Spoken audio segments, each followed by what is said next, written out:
Bethany G and going to be answering some questions about my book Kaleidoscopes in the Dark today for Neil.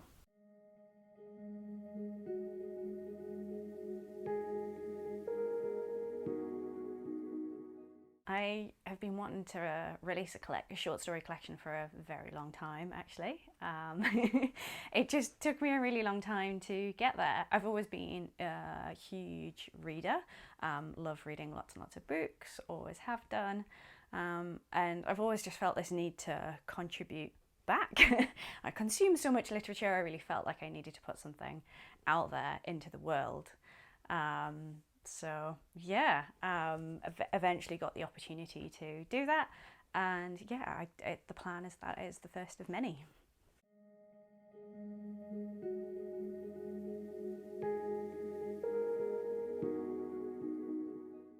So I describe it as a gothic short story collection. There were 13 originally, but only 11 made it into the book. Quite a wide variety. Some are based on old fairy tales, some are based on more modern stories, I guess almost based on cultural memes and themes, and that sort of thing. And my intention for it is mainly entertainment, just something fun. I really enjoy reading short stories myself. I do a lot of hiking and trail running, and I love to bring something short, quick, impactful to read while I go out for the weekend into the mountains. So I wanted to write something that would do that job for me, really. Entertainment, I guess, was my main intention for the book.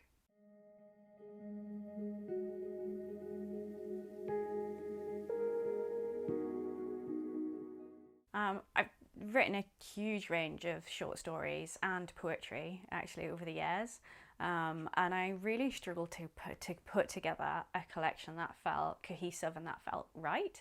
I put together a selection for the NZSA mentorship one year for my application. That took me quite a bit of time. I wrote out a list of what I considered my current best stories, the stories that I had an affinity to. So really loose decisions at first. It was more just based on gut feeling. As I went through the mentorship process with my Jella Cullinan, when I got granted the mentorship, which was amazing, we worked quite a lot on what recurrent themes there were. I broke them down into sort of different time periods, even though it's a lot of the worlds are very fictional. Some of them feel sort of older, I'd say almost medieval to me. Some of them are set in the future and some of them are set in the present. So I sorted them into 3 groups and tweaked from there. Another thing I looked at was sort of the themes and what the stories were talking about. And I did actually have some stories originally in the collection that just didn't quite fit that. They just felt a little bit too close to real life. They were talking about very real things that were happening very much in that moment. And I decided that that wasn't right for this collection in the end. So I took those out and I wrote some new ones, which was really exciting because normally I just write based on an idea that I feel like I can run with, whereas when I was writing new stories for the collection, I ended up already having a theme and an idea in my head of what would really complete the collection and what would really paint that kaleidoscope that I was aiming for.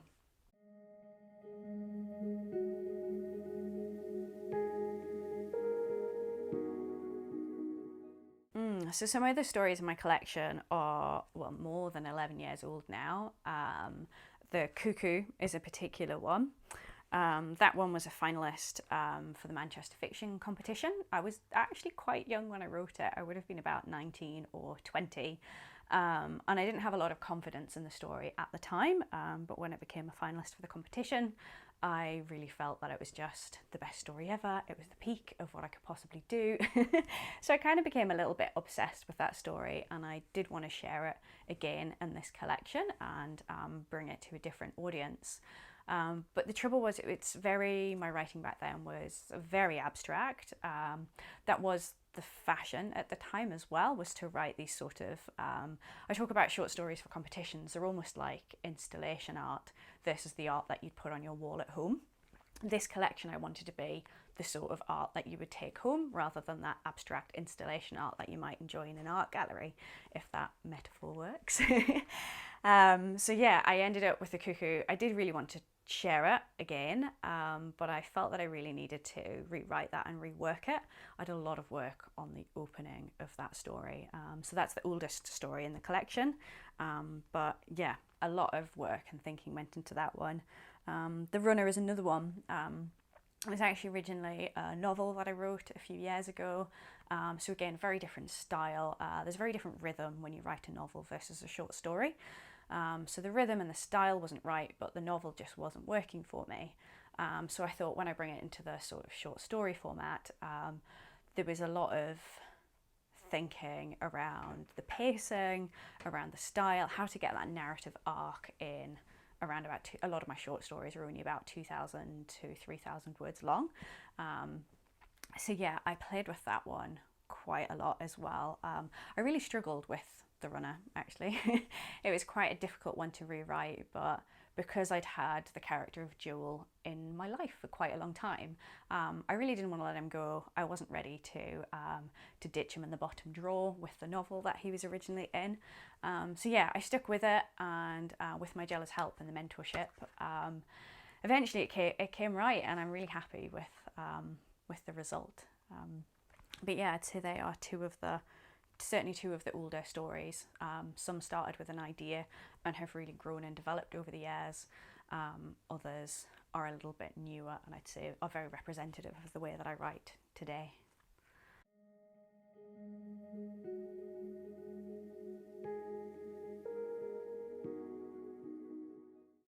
It's become apparent over the last few years that my writing style is quite English Gothic sort of aesthetic. It was not necessarily something that I set out to do, but it's something I naturally lean towards. I kind of grew up in that world a little bit. I used to go on the ghost walks around Newcastle upon Tyne, where I'm from, in the northeast of England, where you'd listen to real ghost stories and horror stories that happened around the city. And I just love that history. I just love the bizarre stories that we've told ourselves over hundreds of thousands of years.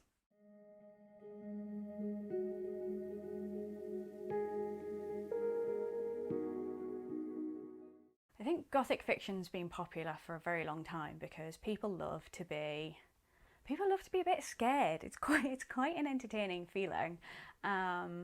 I feel like horror is sometimes too much. That's quite an acquired taste. Gothic, it's just scary enough to give you really tasty nightmares that you can really savour and enjoy.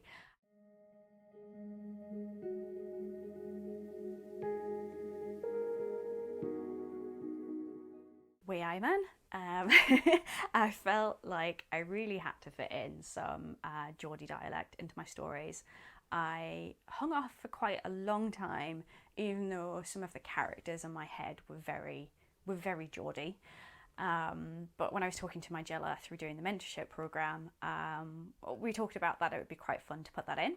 I know that dialect can sometimes pull people out of a story and they struggle with that, but it's something I've really always enjoyed. I talk a lot about Sam Selvon's The Lonely Londoners. I really enjoyed that, even though the dialect isn't real. I love what that adds to that story. The same with Shuggie Bain. It really sets a story in a certain time and place. And I think there's something, and hopefully I've got this across to people who've never been to Newcastle, who don't know Geordie culture. But it's a very working class city, but a very arty city as well, with a long history, a very dark sense of humour. Yeah, people tend to work very hard, but a lot of very terrible things have happened over history there. And that really lends something to the characters, which is quite familiar to me. And I don't think it's shared enough in fiction, certainly not in the fiction that I have found and read. And I felt it was my duty to share that part of my culture.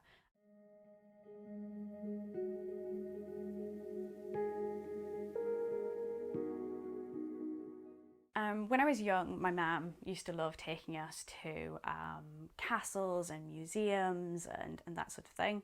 I'm from a very working class background, and one of the things I love about the UK is that there's the English Heritage Trust, the National Heritage Trust. A lot of museums, castles are either low cost entry or free to enter. So we spent a lot of time as kids exploring these ancient castles, ancient houses. I remember Mum would read out the placards for ages. And I just found those stories really quite fascinating, and I loved making up those stories. As I explored castles, you'd see, I don't know, a dark stain that was in the stone, and you'd look at that dark stain and think, gosh, somebody was probably stabbed there at some point. You know, the new castle of Newcastle is, I think it's about 900 years old now. A lot of stories have happened there that wouldn't have been captured. So the idea of what has happened, what mysteries have happened here that have never been told, always really thrilled and interested me as a kid, especially the ghost stories. We'll never really be able to go back and fully understand what happened in some of those situations. So that thrill of the mystery.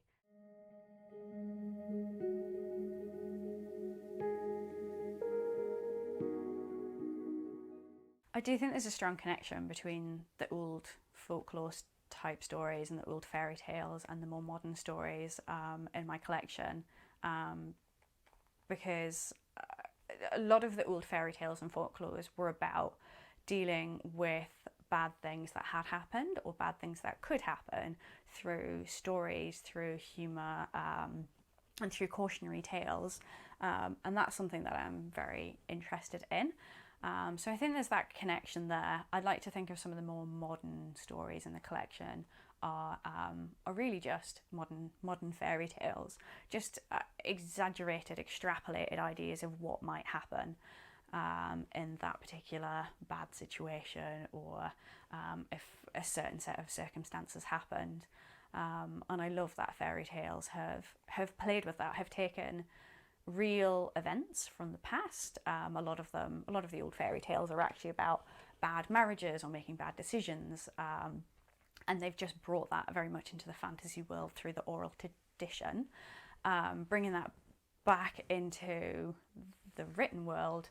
For me, I felt like I needed to do the same with the more modern stories as well. It's about playing with character and playing with bad decisions, bad motivations, unfortunate events, and how people might interact with those events and how people might overcome those events.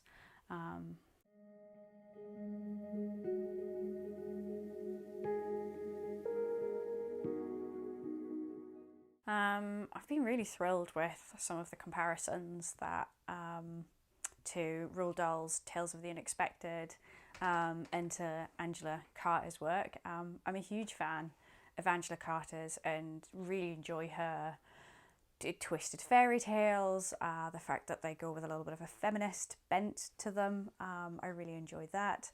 And Roald Dahl's, obviously, he's written a huge range of work. I think people focus a lot on his work for children, but his Tales of the Unexpected, I love the creepiness of the suspense. He's just brilliant at building suspense.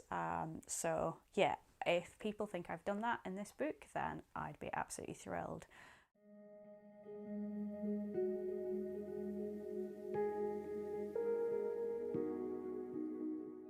I was very fortunate a couple of years ago to have won one of the spots on the New Zealand Society of Authors and Creative New Zealand's mentorship programme for emerging writers.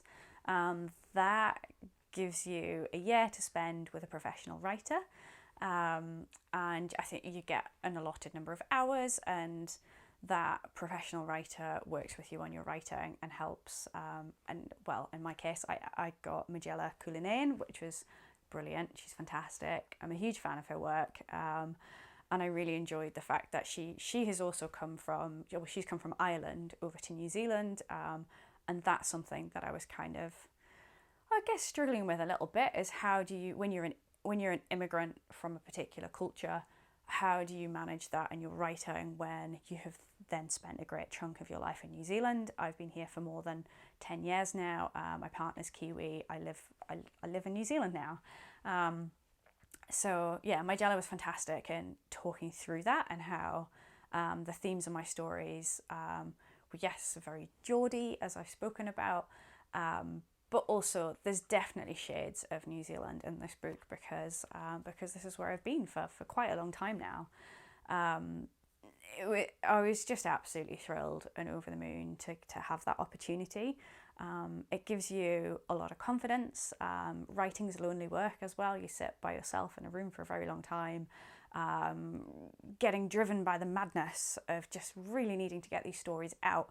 But then when it comes to taking that next step and sharing stories, which writing is meant to be read, taking that jump is really scary and it's really hard. And you've always got these thoughts in your head of, is it good enough? Are people going to enjoy this? And being able to work through the mentorship was just that kind of validation of, yeah, it's good enough, and there might be a couple people out there who might enjoy reading my work.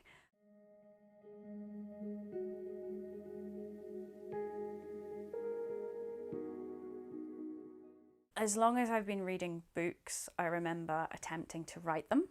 I've told this story before about, I once found a very old, battered, very well-loved book of my mum's, hiding away on the bookshelf, and I read some of the stories in it and thought I could adapt and improve them. So I switched out all the characters for woodland animals like hedgehogs and rabbits, and wrote what I called a novel. I think it was about 5 pages, with illustrations and lift the flap action, and gave it to my mum, who said that it was obviously plagiarised from the Bible. I didn't realise that many people had read the Bible. I'm not from a religious family. So yeah, that's definitely what I remember as one of my first attempts at writing.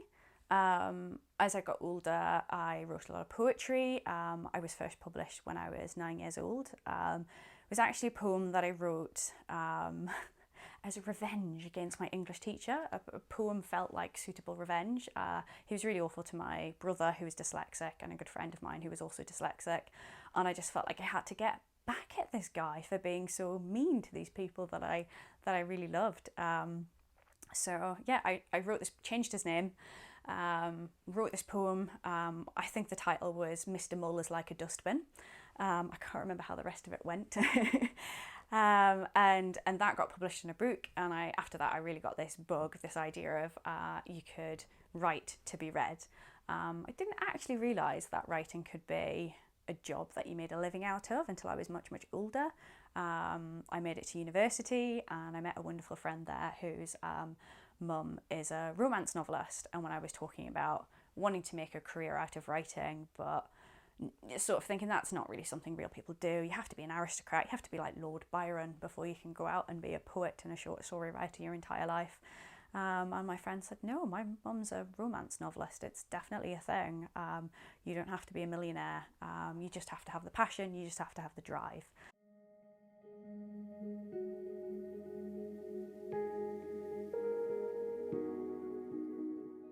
Oh, I was inspired by so many books as I was growing up. I just read voraciously.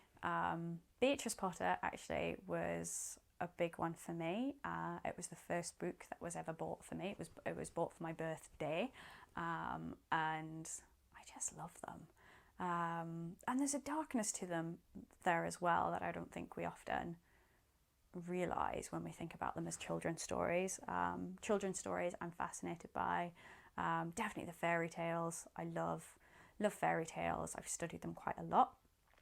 I was also fascinated by things like there was an animated version of Chaucer when I was very young, and I love animation. So I spent a good few years watching all these animated versions of Chaucer and those odd, sort of old, not quite old English, more like medieval, post-medieval English tales. So I'd say they were pretty big. Angela Carter, who I've spoke about, I love.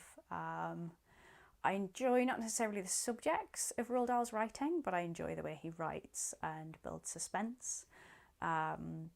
more modern writers, I've recently really enjoyed Susanna Clarke's books and how she brings an old world aesthetic into her writing. There's too many to mention. I'll end up mentioning every book I've ever read, but yeah, I believe everything you read comes into what you end up writing.